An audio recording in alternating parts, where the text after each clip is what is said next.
Hello everyone, welcome to In His Love channel. How are you doing? My name is Pedita and welcome to this channel where we talk about truth in the Word of God and everything concerning the church, the believer, the Christian, and how we can live a life of a Christian truly, So I'm going to talk quickly on the trending topic about a woman that committed suicide in MFM's auditorium.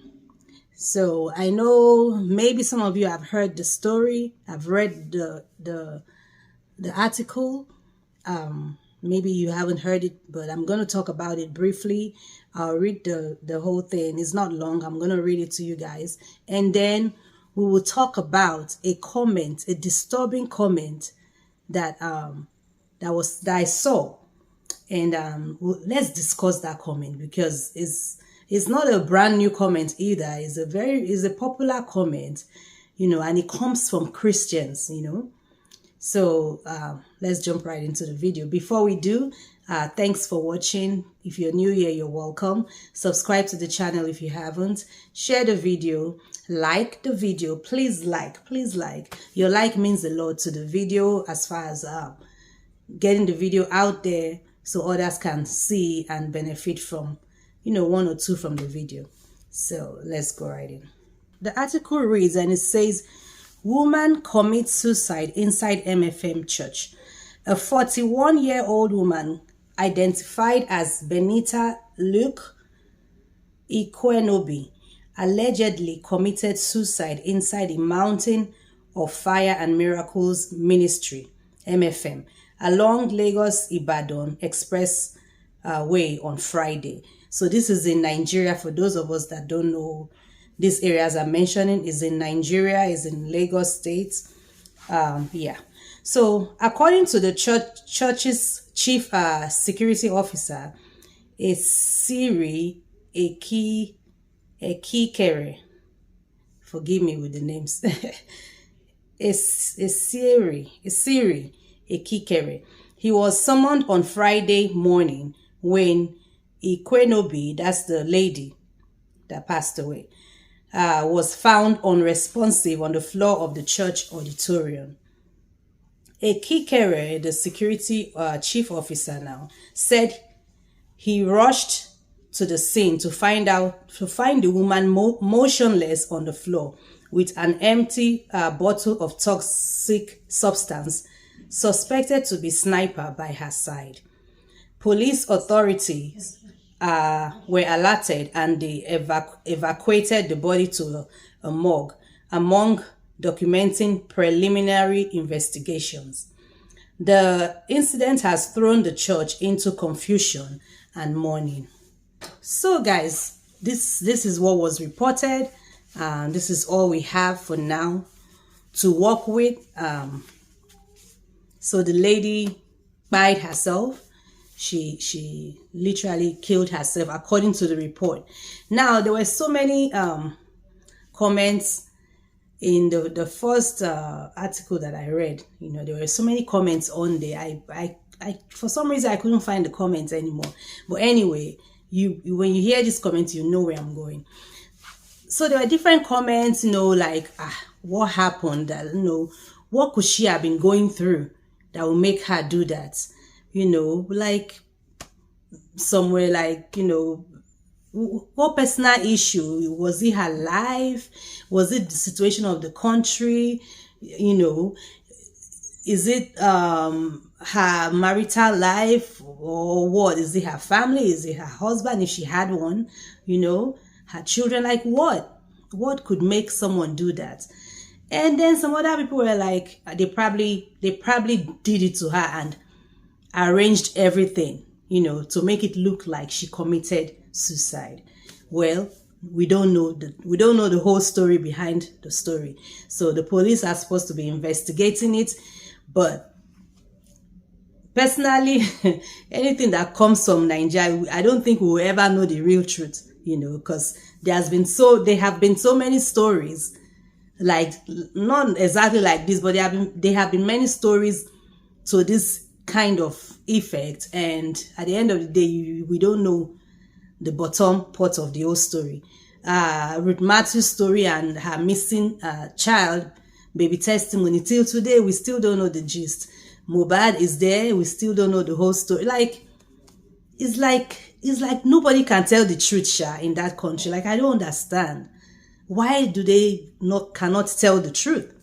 But anyway, that's what happened. That's what they said happened, and that's what we're going to work with, that it was alleged that she committed suicide. So even the story is not for sure, it's allegedly, right?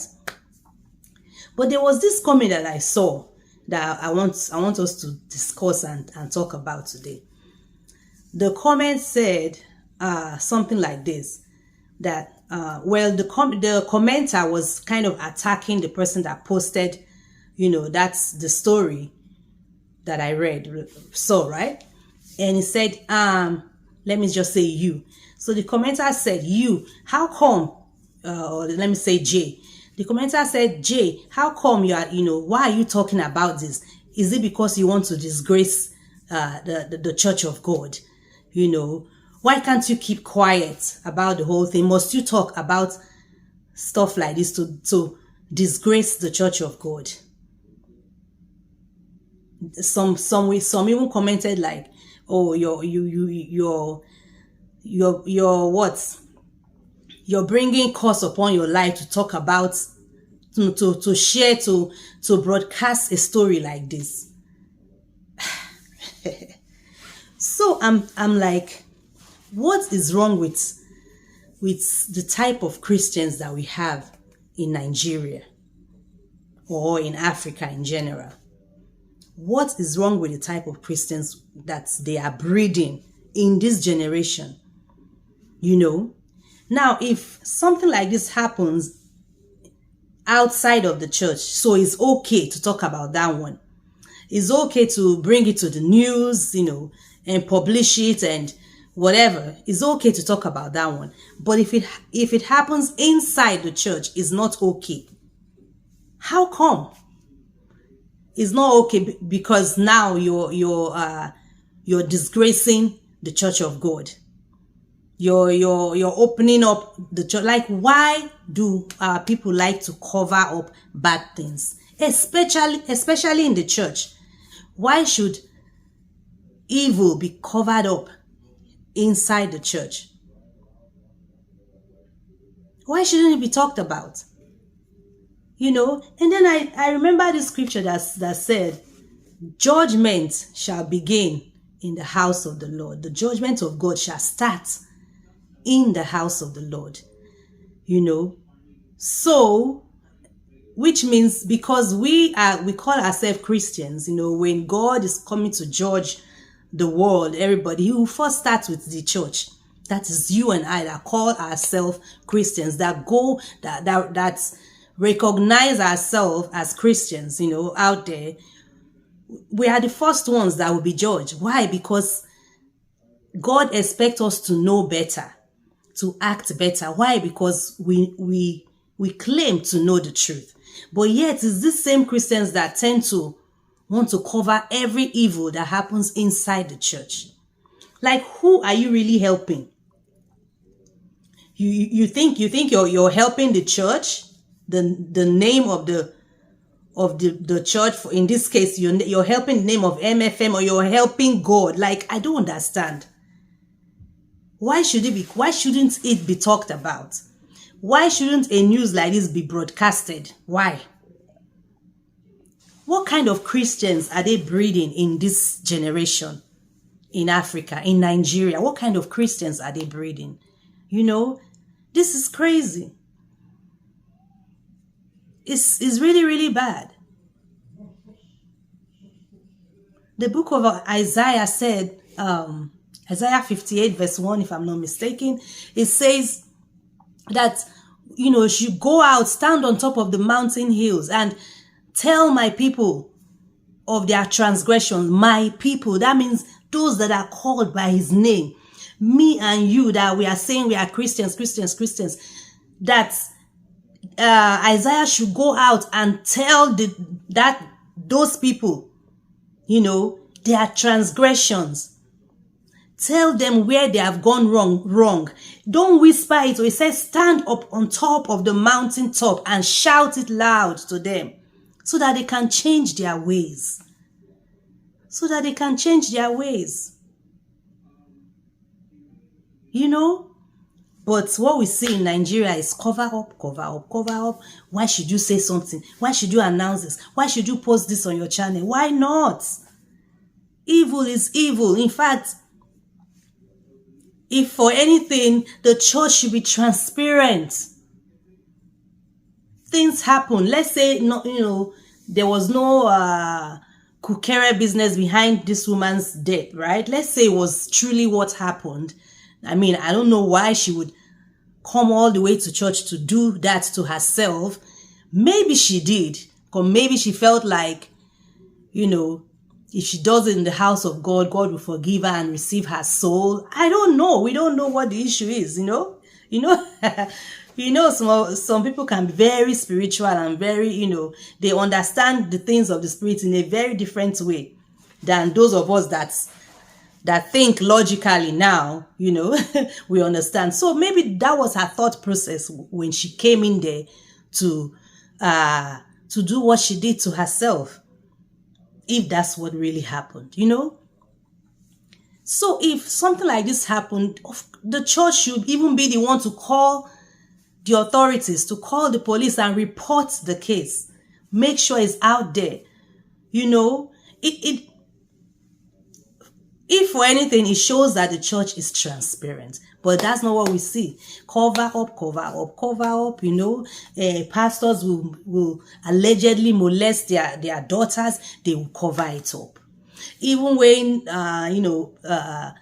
bloggers would take up the case and try to help. Look at the other one, the last time Sister Maureen Badijo was trying to help this young lady. She was helping her to find solution to the situation, a way to get her out from her parents' place, because the girl, she was tired, she wanted to leave, and just when we all thought something, Sister Maureen was making a headway in the case, they talked to her, they covered everything up, her father was a pastor, of course, they covered everything up, and the girl withdrew the case from Sister Maureen's hands,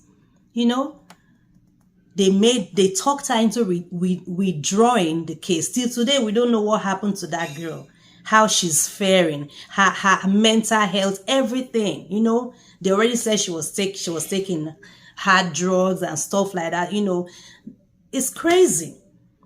It's crazy how they cover things up, and the fact that people that call themselves Christians, so-called Christians, are the ones even commenting and attacking people that are bringing this awareness, to the public. Why are you doing that? Why are you disgracing it? It's not disgrace. Transparency of the church. Jesus said he's coming back for a church that is without spot or wrinkle. It's not that church will not commit sin. No. It's not that, that things will not happen in that church. Everything will just be perfect, because there's no non-perfect, right? But the church that even when they do something bad, they come out openly. They are transparent. They ask for forgiveness. They try to solve the situation, not cover up like we see them do. It's crazy. It's crazy. What do you guys think about this, that comment? Because that comment, I'm like, why? What do you think? Should the church be covering up? Like, should they be covering up stuff? They don't expect us to bring out news, bad news like this. We are not expected to bring it out. You become an enemy of the church. Is that true? Who is the church, Gogo? Is it the human beings, or is it the building? Is it the organization, the name? Who is the church? Guys, thank you for listening. This is just a quick one. Leave your thoughts, leave your comments. Let me know what you think. we can only hope that they will investigate and we'll get updates on this issue. But I won't be surprised, as usual. The whole matter, the whole story will just die like that. We will not hear anything again. You know, very typical of Nigerian churches. You know, let me be specific now. Very typical of Nigerian churches. Not all of them, oh, not all of them, but these ones that these mega ones that we see, very typical of them. It's so sad. It's so sad, you know. Thank you guys for listening. Like the video, share the video, and I'll see you on my next video. Remain in His love. God bless you. Bye for now.